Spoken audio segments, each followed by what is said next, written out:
Hi everybody, Jenna here again.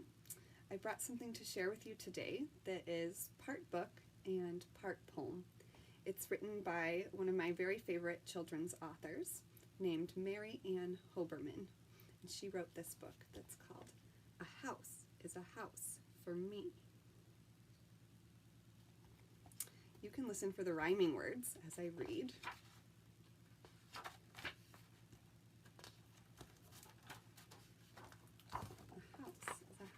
For me.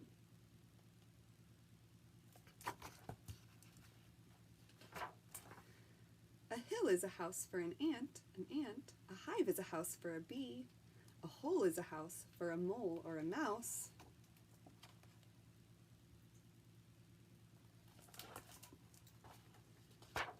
and a house is a house for me. A web is a house for a spider, a bird builds its nest in a tree, there is nothing so snug as a bug in a rug, and a house is a house for me.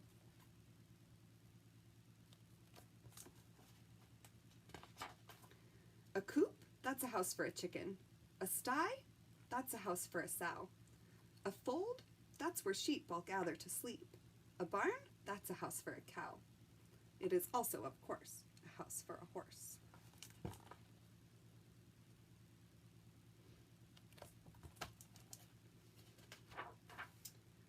A kennel's a house for a dog. A dog is a house for a flea. But when a dog strays, a flea sometimes stays, and then it may move in on me.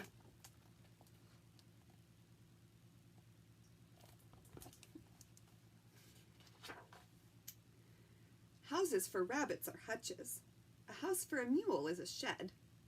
A castle's a house for a duchess. A bedbug beds down in a bed.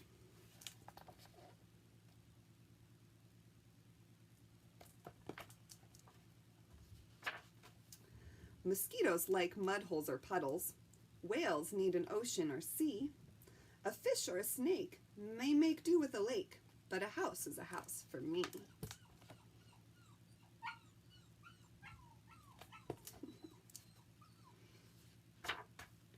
A shell is a dwelling for shellfish, for oysters and lobsters and clams. Each snail has a shell and each turtle as well, but not any lions or lambs. Lions live out in the open, monkeys live up in a tree, hippos live down in a river. Now what do you think about me?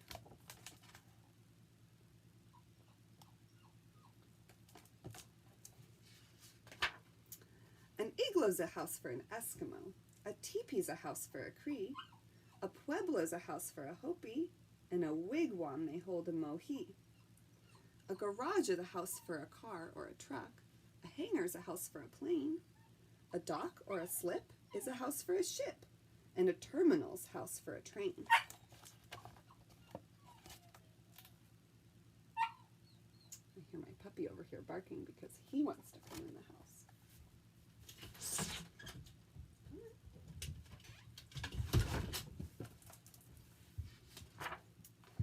A husk is a house for a corn ear, a pod is a place for a pea, a nutshell's a hut for a hickory nut, but what is a shelter for me?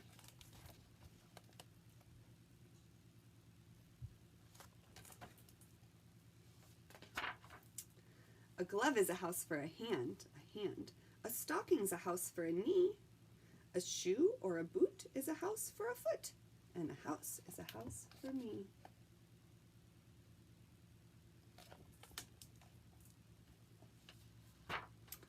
A box is a house for a tea bag. A teapot's a house for some tea. If you pour me a cup and I drink it all up, then the tea house will turn into me.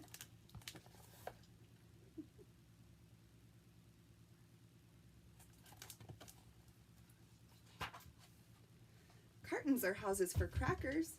Castles are houses for kings. The more that I think about houses, the more things are houses for things.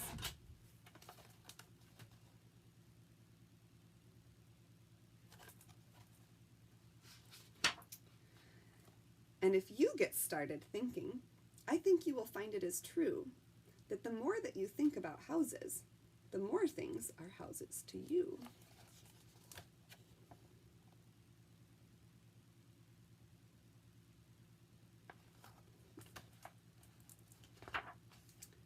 Barrels are houses for pickles, and bottles are houses for jam. A pot is a spot for potatoes. A sandwich is home for some ham.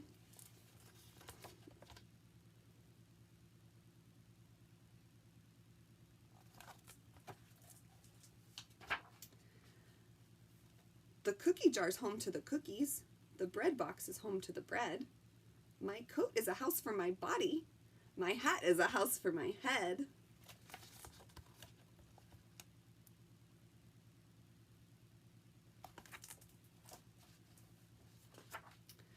Perhaps I have started far-fetching. Perhaps I am stretching things some. A mirror is a house for reflections. A throat is a house for a hum. But once you get started in thinking, you think and you think and you think. How pockets are houses for pennies, and pens can be houses for ink.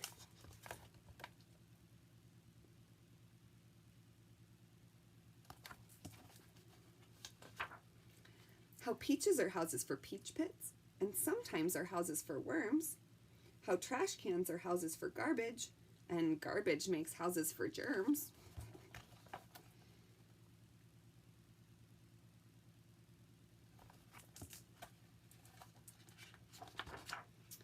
And envelopes, earmuffs, and eggshells, and bathrobes and baskets and bins, and rag bags and rubbers and roasters, and tablecloths, toasters, and tins.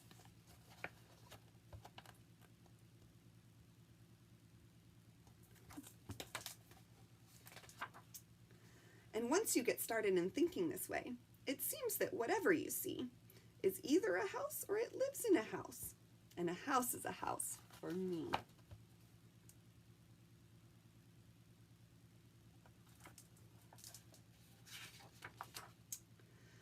A book is a house for a story. A rose is a house for a smell.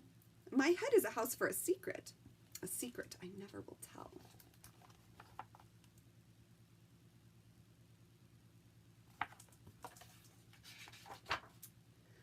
A flower is at home in a garden.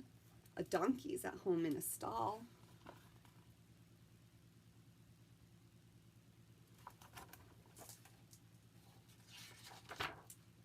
Each creature that's known has a house of its own.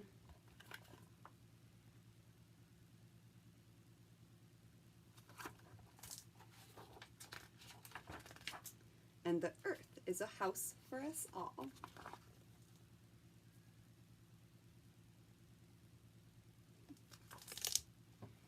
It's one of my very favorites. Love this author and all of her work.